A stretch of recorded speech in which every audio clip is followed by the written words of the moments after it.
Hello everybody, मैं doctor Taufiq Hussain, associate professor in higher education. आज हम वैदिक कालीन सभ्यता के एक महत्वपूर्ण पहलू आर्थिक पक्ष की या भौतिक पक्ष की चर्चा करेंगे कि वैदिक कालीन जो अर्थव्यवस्था है उसकी क्या स्थिति थी, ऋग्वेद काल में अर्थव्यवस्था का क्या स्वरूप था और उत्तर वैदिक काल में उसमें क्या परिवर्तन दिखाई देते हैं। अर्थात ऋग्वेद में अर्थव्यवस्था का क्या स्वरूप था और जो उत्तर वैदिक साहित्य है जिसमें हम सामवेद, यजुर्वेद, अथर्ववेद और जो ब्राह्मण अरण्यक और उपनिषद है उनमें अर्थव्यवस्था का क्या स्वरूप मिलता है उसकी चर्चा करेंगे। देखिए कि आप जानते हैं कि जो ऋग्वेदिक अर्थव्यवस्था है उसका प्रमुख आधार था वो पशुपालन था। ऋग्वेदिक कालीन जो अर्थव्यवस्था है वो पेस्टोरल इकोनॉमी थी, अर्थात जो पशुचारण अर्थव्यवस्था थी।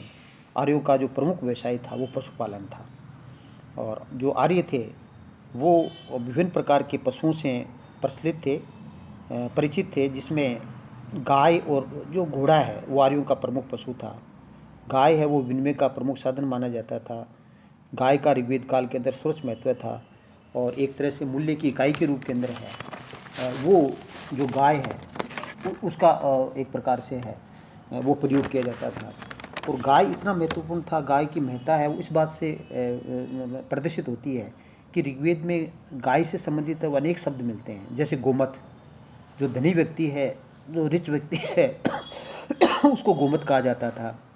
गवष्टि, जैसे जो गाय को प्राप्त करना और युद्ध के अंदर है वो गाय के लिए युद्ध करना है वो इसको गवष्टि कहा जाता था। गोपति का मतलब होता था प्रमुख राजा था और दुहितर जो आपकी जो कन्या है उसके लिए दुहिता इस्तेमाल किया जाता था, अर्थात गाय का दूध निकालना उसका पसंदीदा कार्य था। गोधूम है, गेहूँ के लिए गोधूम का इस्तेमाल किया जाता था। तो ये जो शब्द हैं, गोमत है, गवष्टि है, गोपति है, दुहिता है, इस बात का संकेत करते हैं कि ऋग्वेद काल के अंदर है वो गाय है वो एक प्रमुख पशु था। गाय एक बहुत पवित्र और एक प्रमुख पशु है, एक महत्वपूर्ण पशु है वो मानी जाती थी। गाय का दान देना भी प्रमुख माना जाता था। गाय की तरह घोड़ा है वो भी प्रमुख पशु था, क्योंकि जो गाय है वो एक तरह से अर्थव्यवस्था का आधार था। ऋग्वेद कालीन अर्थव्यवस्था का जो आधार था वो गाय था और जो घोड़ा था वो युद्ध में जो रथ का संचालन करने के लिए और अश्वारोही सैनिकों के लिए इसका इस्तेमाल किया जाता था। तो घोड़े का दान भी उत्तम माना जाता था।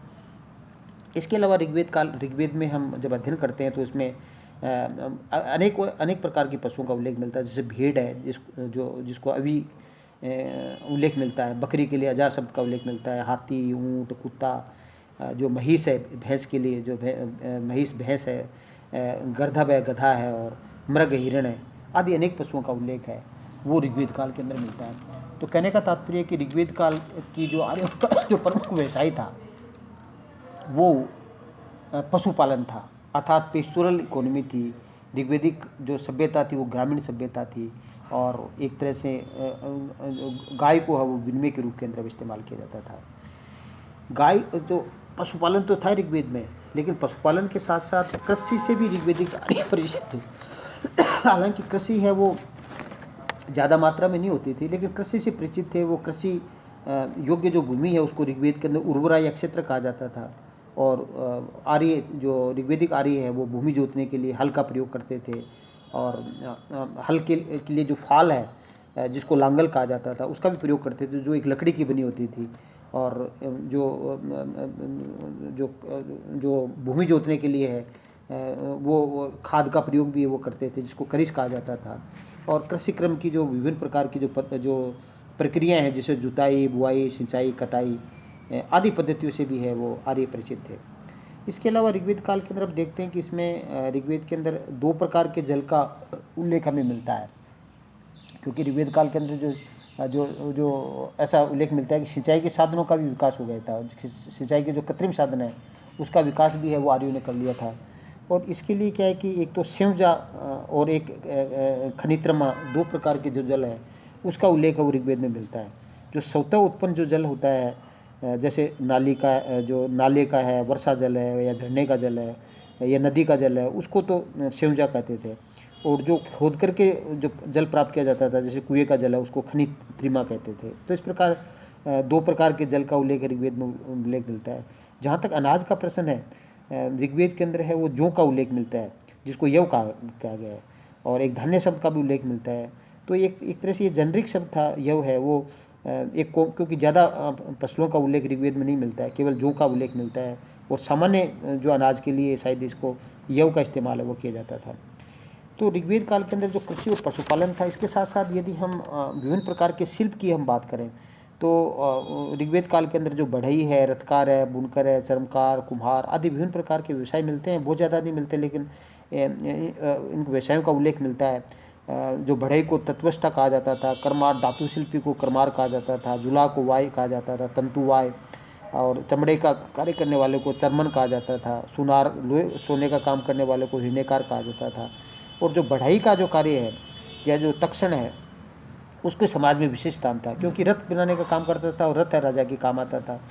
और ऋग्वेद काल में जहाँ तक धातुओं का प्रश्न है, वो ऋग्वेद में ऐ धातु के लिए ऐ शब्द का इस्तेमाल किया गया है, और ऐस का समीकरण वो विद्वान वो तांबे से करते हैं, लाल रंग का जो धातु है।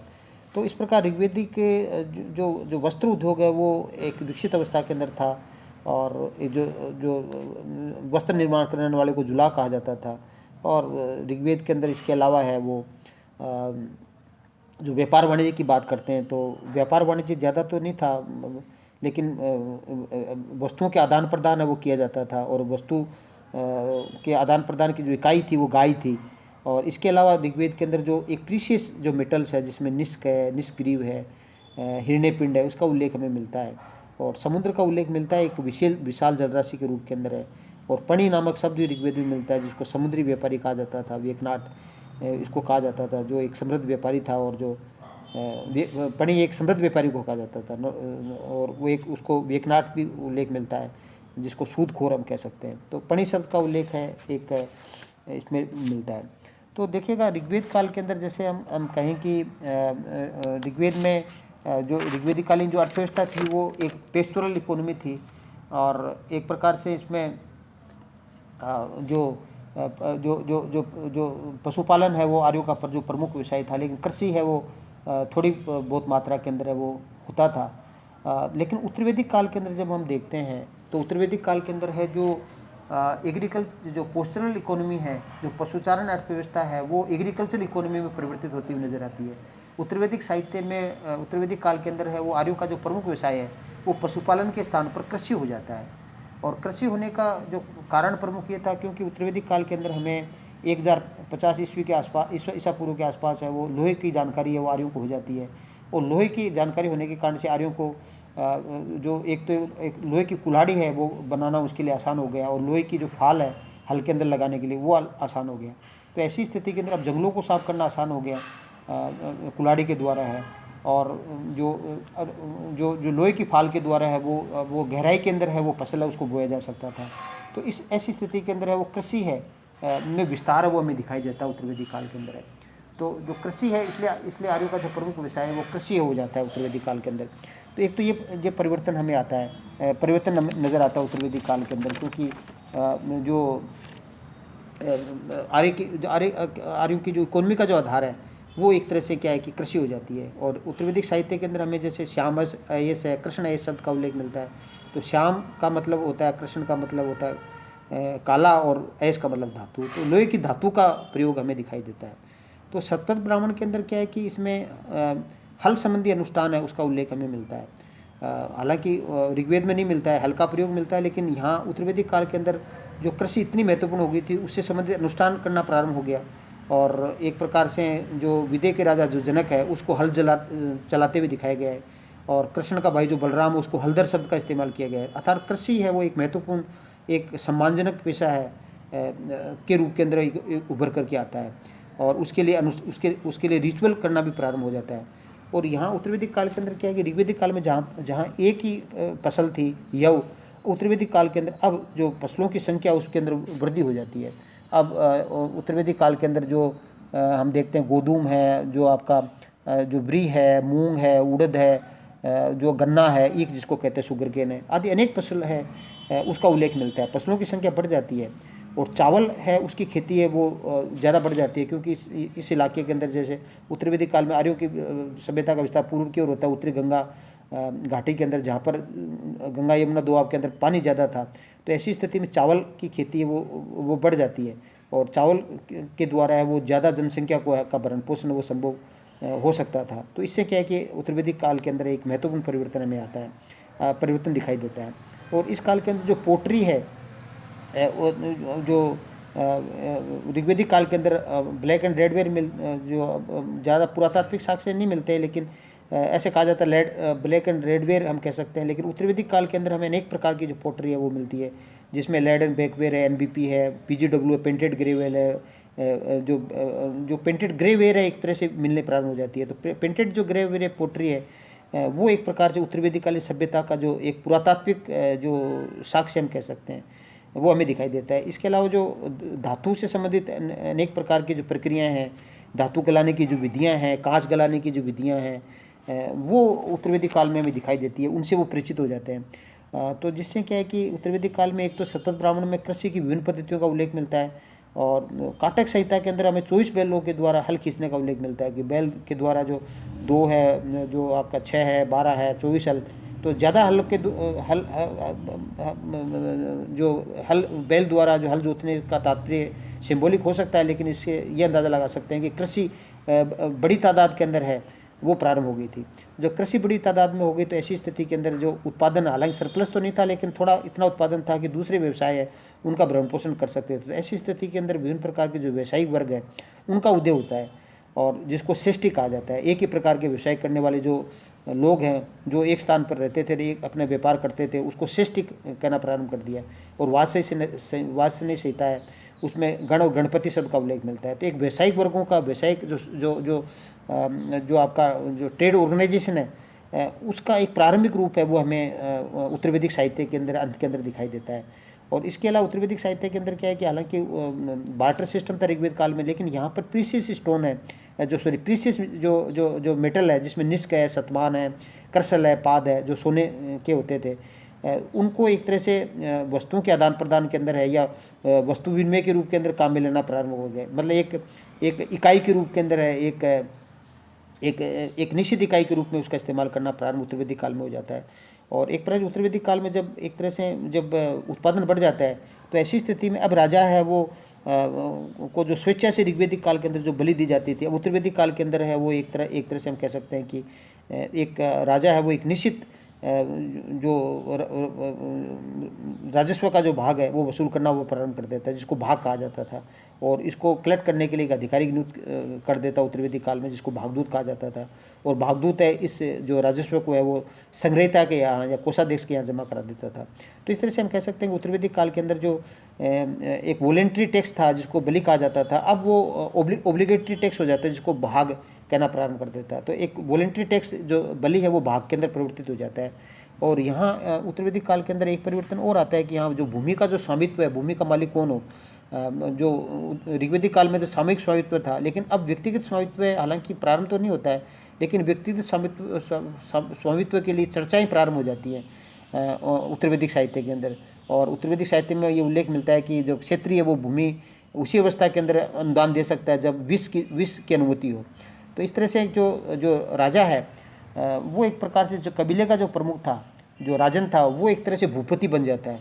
तो राजा किसी क्षेत्र विशेष का मालिक बन जाता है। तो राजा की शक्ति है वो उत्तर वैदिक साहित्य के अंदर बढ़ जाती है, और राजा की शक्ति बढ़ने से वो एक तरह से जो सामाजिक विभेद है वो भी प्रारंभ हो जाते हैं, क्योंकि इस समय जो रेसिप्रोकल जो गिफ्ट था देने की परंपरा थी वो उत्तर वैदिक काल में नहीं, अब राजा लेता ही है, देता नहीं था। तो ये रेसिप्रोकल गिफ्ट वो ख़त्म हो जाता है, तो राजा अपने शक्ति का जो विस्तार है वो करना वो प्रारंभ कर देता है। तो इस तरह से हम देखते हैं कि ऋग्वेदिक कालीन जो अर्थव्यवस्था है, जो पेस्टोरल इकोनॉमी है, वो उत्तर वैदिक काल के अंदर है वो एक एग्रीकल्चर इकोनॉमी है उसमें परिवर्तित हो जाती है। और इसमें जो ऋग्वेद काल में जहाँ गाय महत्वपूर्ण थी, अर्थव्यवस्था का आधार था, और जो घोड़ा एक तो धर्म से संबंधित था या युद्ध के अंदर काम आता था, तो अब उत्तर वैदिक काल के अंदर क्या है कि एग्रीकल्चर इकोनॉमी होने के कारण से अब एक तरह से जो बार्टर सिस्टम है वो एक प्रकार से क्या है कि हालांकि करेंसी सिस्टम है उत्तर वैदिक काल में नहीं था, लेकिन एक प्रीशियस धातुओं का इस्तेमाल है वो वस्तु विनिमय के रूप में इस्तेमाल करना प्रारंभ कर दिया था। और उत्तर वैदिक काल में लोहे का जो आविष्कार होता है, उससे जो एक्स और प्लग का जो आविष्कार होता है, जो कुल्हाड़ी और जो हल है, जो लोहे की जो हल है, उसके कारण से क्या है कि एक तरह से एक इंफ्रास्ट्रक्चर है उसको विकसित करने में, अर्थात जंगलों को काटने के अंदर है और गहराई में भूमि जोतने के अंदर है, वो एक प्रकार से एक सहायता मिली। तो ऐसी स्थिति के अंदर जो उत्पादन है वो बढ़ जाता है और जो चावल की खेती वो भी बढ़ जाती है, जिससे कि अधिकांश जनसंख्या उसका भरण पोषण है वो संभव हो गया। तो इस तरह से हम कह सकते हैं। और जो एक तरह से जो खेती है वो एक महत्वपूर्ण व्यवसाय हो जाता है। इसलिए जो कृष्ण के भाई बलराम उसको हलधर है की संज्ञा वो दी जाती है। तो इस तरह से क्या है कि नए व्यवसायी वर्ग का भी उदय हो जाता है। व्यापार वाणिज्य है वो ऋग्वैदिक काल की अपेक्षा वो ज़्यादा बढ़ जाती है।